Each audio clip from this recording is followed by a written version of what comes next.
Avez-vous déjà vécu ça? Ce sentiment quand on voulait juste quelque chose, quelque chose de bien pour soi, quelque chose de relaxant. Et puis, eh bien, la vie s'en mêle, avec tous ses rebondissements et ses surprises. Mon histoire commence par une décision assez banale. Je me suis inscrit à un cours de yoga.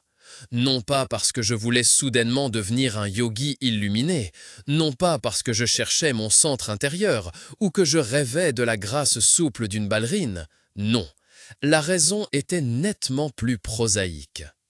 Il avait des cheveux bouclés et foncés, portait toujours ses pantalons en lin incroyablement décontractés et possédait une voix douce et apaisante, même lorsqu'il expliquait des termes sanscrits compliqués. Il s'appelait David, et c'était le professeur de yoga.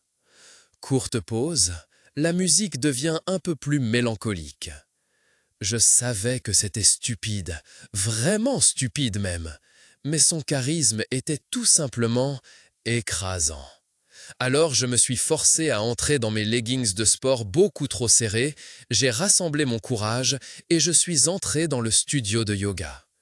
Ça sentait l'encens et un mélange de sueur, de peur et de la vague promesse d'illumination spirituelle. Les premières heures ont été chaoteuses.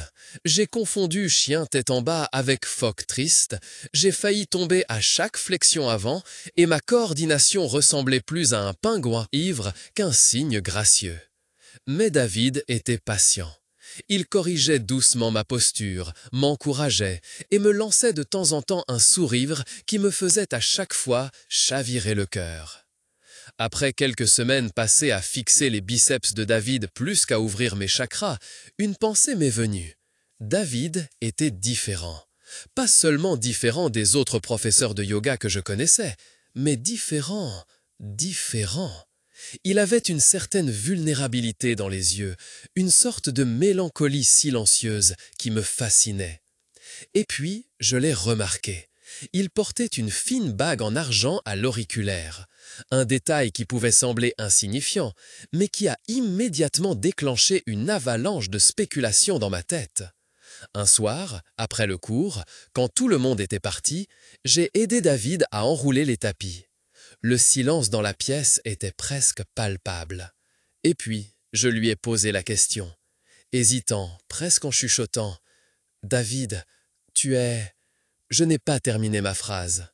Il a souri, un sourire triste, compréhensif. Gai? Oui, je le suis. J'étais soulagé et déçu, simultanément. Soulagé de ne plus avoir à tâtonner dans le noir.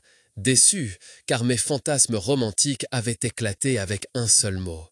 Mais en même temps, un tout nouveau monde s'ouvrait à moi. Un monde dont je ne connaissais que peu de choses jusqu'à présent. Car la sexualité de David n'était pas seulement un détail de sa personnalité. Elle faisait partie de son histoire. Et cette histoire me ramenait au chapitre sombre du passé allemand, à une époque où l'homosexualité était passible de sanctions, à une époque où des hommes comme David étaient persécutés, condamnés et privés de leurs droits. J'ai commencé à faire des recherches sur le paragraphe 175, le paragraphe tristement célèbre du code pénal allemand qui punissait les actes homosexuels. Il a été introduit en 1870 et n'a été définitivement aboli qu'en 1994. Pendant près de 124 ans, il a servi d'instrument de discrimination et de persécution. J'ai lu les innombrables destins de ceux qui avaient souffert de ce paragraphe, d'hommes qui devaient cacher leur amour, qui ont fini en prison, qui ont perdu leur famille et leurs amis. J'ai lu l'histoire de Magnus Hirschfeld, le médecin et chercheur en sexologie qui s'est inlassablement battu pour les droits des homosexuels et dont l'Institut de sexologie a été détruit par les nationaux-socialistes en 1933. Les nationaux-socialistes ont encore renforcé le paragraphe 175 et ont persécuté les homosexuels de manière systématique. Des dizaines de milliers de personnes ont été incarcérées et assassinées dans des camps de concentration. Les triangles roses qu'elles étaient forcées de porter sont devenus un symbole de honte et de souffrance. La musique devient un peu plus pleine d'espoir.